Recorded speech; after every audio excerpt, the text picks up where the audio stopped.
وأصحابه وذرياته وأهل بيته أجمعين أما بعد فأعوذ بالله من الشيطان الرجيم بسم الله الرحمن الرحيم قال الله عز وجل في الحديث القدسي الصوم لي وأنا أجزي به صدق الله العظيم وصدق رسوله النبي الأمين الكريم ونحن على ذلك لمن الشاهدين والشاكرين والحمد لله رب العالمين.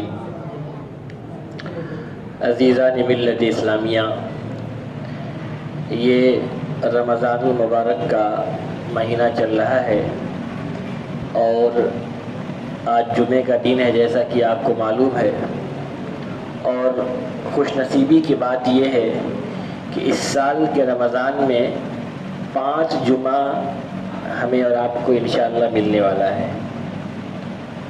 یہ اتفاقی ہوتا ہے کہ ایک مہینے میں 5 جمعہ رمضان کے ایک ساتھ جمع ہو گیا، تو ایک تو رمضان کا دن ہی خود ہی مبارک دن ہے، مقدس دن ہے، برکت والا دن ہے، اور اس کے ساتھ ساتھ جمعے کا دن اور 5 جمعہ یہ ہمیں اور آپ کے لیے سعادت کی بات ہے کہ جتنی ہم نیکیاں جمع کر لیں اتنا ہی اچھا ہے۔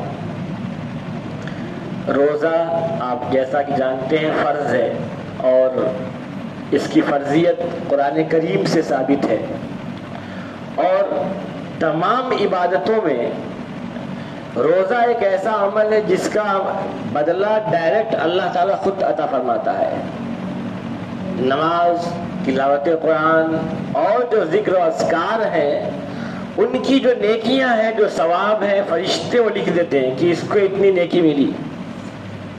لیکن روزے کے بارے میں خالق کائنات اللہ تعالیٰ ارشاد فرماتا ہے الصوم لی وانا اجزی بہ، کہ روزہ میرے لیے ہے اور میں ہی اس کا بدلہ دیتا ہوں۔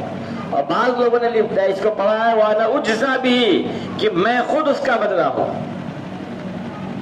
بھائی انسان، روزہ ایسی عبادت ہے کہ اکیلے میں چاہے تو پانی پی لے چپکے سے، اکیلے میں چپکے سے کچھ کھا لے، کون دیکھ رہا ہے خدا کے علاوہ؟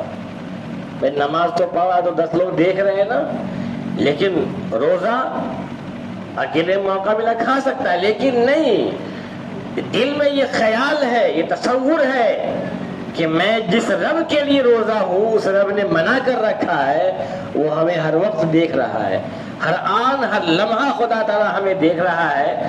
تو جب خدا تعالیٰ ہمیں دیکھ رہا ہے، خالق کائنات ہمیں دیکھ رہا ہے، تو اس دل میں اس نیت کے ساتھ انسان جب روزہ رکھے گا تو خدا فرماتا ہے کہ روزے کا بدلہ میں خود دوں گا۔ یعنی جو اور نیکیاں ہیں فرشتے لکھ دیتے ہیں، لیکن روزے میں کتنا ثواب کس بندے کو ملنا ہے اللہ تعالیٰ خود ہی اپنے سے عطا فرمائے گا کہ تمہیں اتنی نیکیاں، اتنی لاکھ، اتنی کروڑ نیکیاں اللہ تعالیٰ خود اپنے سے عطا فرمائے گا۔ تو یہ روزے کی فضیلت ہے، اس لیے ہم اس روزے کا بہت زیادہ کثرت سے اہتمام کریں۔ اس سے پہلے بھی میں نے آپ کو روزے کے تعلق سے ایک واقعہ سنایا تھا، جب سمرقند بخارا کے علاقے میں ایک مجوسی شخص نے اپنے بیٹے کو دیکھا کہ وہ بازار میں سرے عام اس نے کچھ کھایا پیا، تو مجوسی شخص نے اپنے بیٹے کو ڈانٹا، تمہیں شرم نہیں آتی ہے؟ مسلمانوں کا روزہ چل رہا ہے اور تم کھلے عام کھا رہے ہو، تمہیں لحاظ کرنا چاہیے تھا، تمہیں چپکے سے کھانا چاہیے تھا، تم کھلا کھلا کیوں کھا رہے ہو؟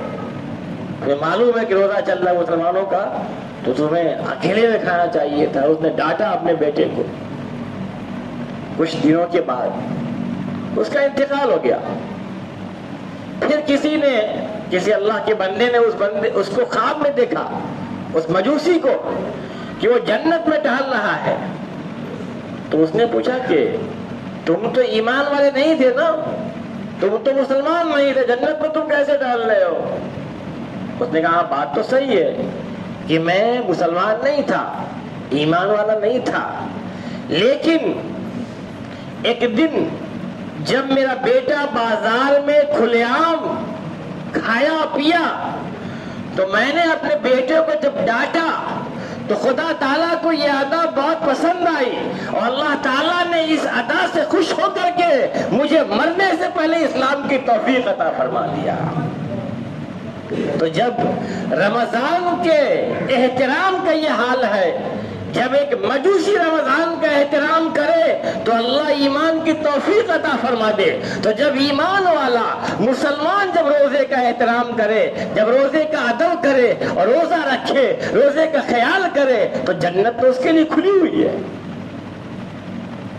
شرط یہ ہے کہ ہم روزے کو صحیح طریقے سے ادا کریں، دکھاوا نہ کریں، ارے یار کیا کریں روزہ برداشت ہی نہیں ہو رہا ہے اور یہ بڑا مشکل ہو رہا ہے۔ یہ سب روزہ اللہ کے لیے ہے۔ روزہ کا مطلب کیا ہے بھائی؟ اپنے نفس کو کمزور کرنا۔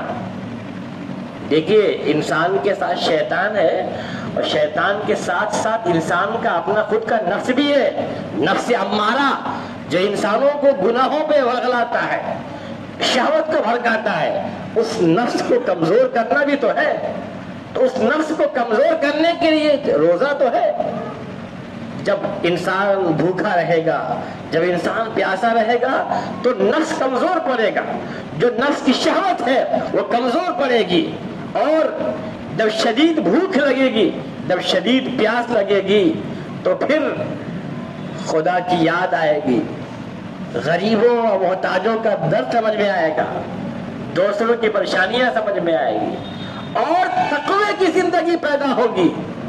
قرآن نے کیا کہا؟ لعلکم تتقون، تاکہ تمہارے اندر تقوی پیدا ہو۔ تو تقوی اللہ کا ڈر، اللہ کا خوف، اور نفسانی خواہشات سے بچانا، نفس کو توڑنا ہے۔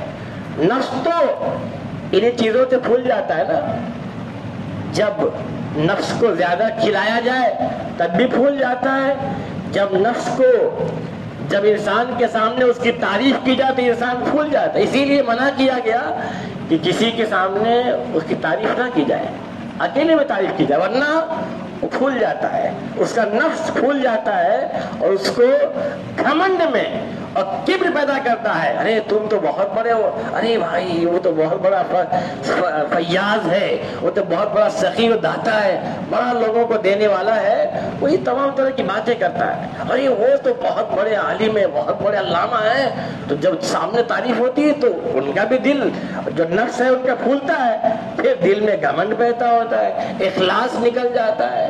اس لیے سامنے تعریف بھی نہ ہو، تو ہمیں نفس کو کمزور کرنا ہے، اپنے ساتھ جو شیطان ہے اس شیطان کو کمزور کرنا ہے اور تقوی پیدا کرنا ہے اپنے اندر۔ حدیث پاک میں آتا ہے کہ مفہوم یہ ہے کہ ہر چیز کی زکوٰۃ ہوتی ہے، لکل شیء زکوٰۃ، ہر چیز کی زکوٰۃ ہوتی ہے، اور جسم کی زکوٰۃ کی روزہ ہے، جسم کی زکوٰۃ روزہ ہے۔ اور ہر شخص جو بالغ ہے، جو عاقل ہے، عقل مند ہے، صحت مند ہے، اس پہ روزہ فرض ہے، روزہ اس کو رکھنا چاہیے، فرض ہے یہ۔ اگر نہیں رکھتا ہے بغیر کسی عذر کے تو بہت بڑا گناہ کر رہا ہے، بہت بڑا گناہ کر رہا ہے وہ۔ یہ فرض ہے، فرض کا درجہ بہت بڑا ہوا ہے۔ اور آپ اندازہ لگا لیں اس بات سے کہ اگر کسی نے بغیر کسی عذر